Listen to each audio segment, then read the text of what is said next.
Welcome aboard. It's Captain G with Newblood 3.3 July 1937 Japan.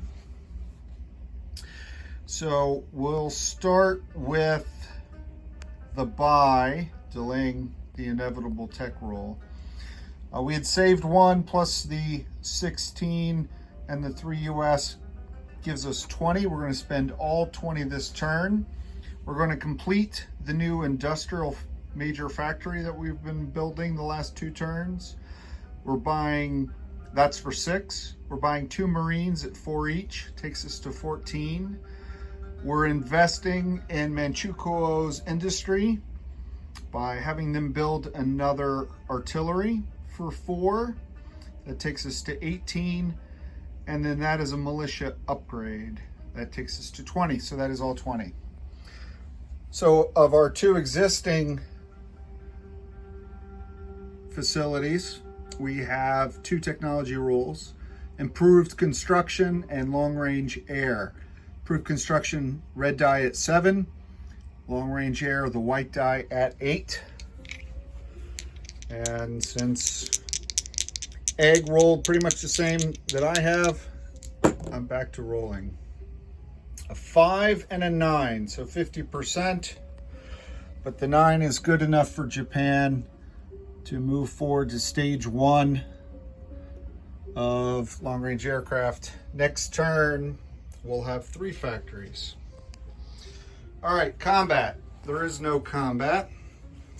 Non-combat, very quick turn. So we built 2 Marines here last time from the amphibious task force, which is over here. We have 2 destroyers. They are both going to move from P14 to P15 to pick up those 2 Marines, do the Tokyo Express down to P32 to join the other destroyer, and they are going to drop off the Marines to Taiwan, which will give me a total of 3 Marines there, and I will chip that out after, so you're not waiting. All right, so that gives me 3 Marines there. Now, question for the group and anyone else who's watching. Everywhere I checked in the rules, it said that a naval transport has to stop when it drops off its cargo. Cannot continue movement. But certainly the destroyer that's already there is not moving. And the 2 that came down from here, 1, 2, still have movement left. So I would like to move all 3 back here to rejoin the amphibious task force and escort duty. Makes sense from a historical, realistic standpoint that Tokyo Express came, dropped off their infantry in Guadalcanal, etc., and then went back out of the danger zone. But can't find in the rules that it says that destroyers have to stop after dropping off their infantry, or their Marines rather. But it wouldn't for anyone other than Japan.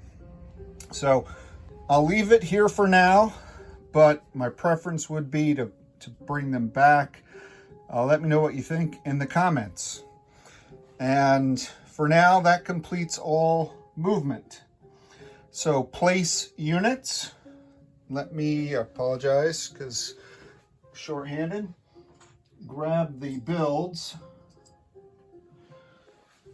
We already have the factory in Honshu, so now we're complete, and the Emperor will attend the grand opening, or his envoy.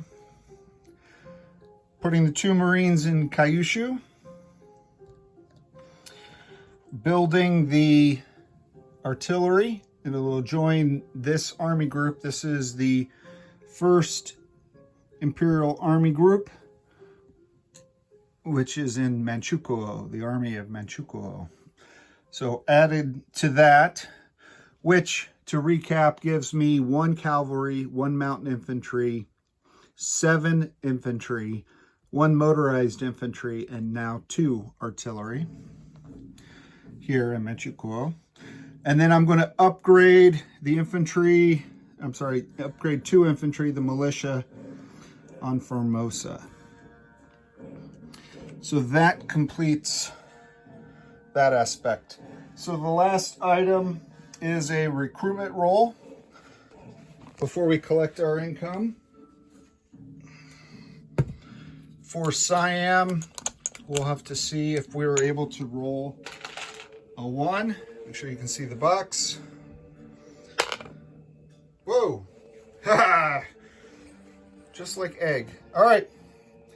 I'm going to build another infantry. So now I have 2 successful rolls in Siam, 2 successful 1s, 2 successful infantries. Japan did not attack, so they get their starting 16 plus the 3 US oil. Next turn, they will have 19 IPP.